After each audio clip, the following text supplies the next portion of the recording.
எதிர்பார்க்கறது, குறிப்பாக தமிழ்நாட்டு மக்கள் எதிர்பார்க்கறது, தனக்கான தலைவன் ஒரு புரட்சிகர தலைவனாக இருக்கணும். தங்களோட அடிப்படை பிரச்சனைகள் முதல் கொண்டு புரிஞ்சுக்கிட்டவனாக இருக்கணும். ஒரு சமூக சீர்திருத்தவாதியாக இருக்கணும். ஒரு சமத்துவ சிந்தனை கொண்டவனாக இருக்கணும். பார்த்தீங்களா, இந்த அறிவாளி எவ்வளோ அழகாக பேசுகிறார்.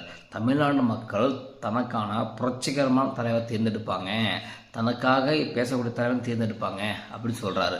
அப்போ சொல்கிறத பார்த்தோன்னா, பின்ன ஏன் திருமாவளவனை தமிழ்நாடு மக்கள் தேர்ந்தெடுக்கலை? பின்ன ஏன் திருமாவளவனுக்கு திமுக 2 சீட்டு தருது?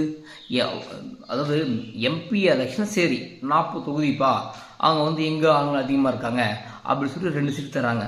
ஆனால் இங்கே உள்ள நடக்கக்கூடிய எம்எல்ஏ, அதாவது சட்டமன்றத்தில் நடக்கக்கூடிய 240 தொகுதி இருக்குது. அந்த 240 தொகுதிக்கு வெறும் 6 சீட்டுக்கு திருமாவளவன் கெஞ்சுறாரு. ஸ்டாலின் ஏன் தர மாட்டேன்றாரு? இதுதான் சமத்துவமும், இதுதான் புரட்சிகரமான தலைவரா? 2 பேருக்கும் போகிறதும், அதாவது எனக்கு 6 சீட்டு கொடுத்தே ஆகணும் அப்படின்ற ஃபைட்டு பண்ணுகின்ற திருமாவளவனும், அதெல்லாம் தர முடியாது, எதோ 2-3 தர வாங்கிக்கோ இப்படின்னு சொல்கிற தலைவர் தான் இவர்களுக்கு புரட்சிகரமான தலைவரா?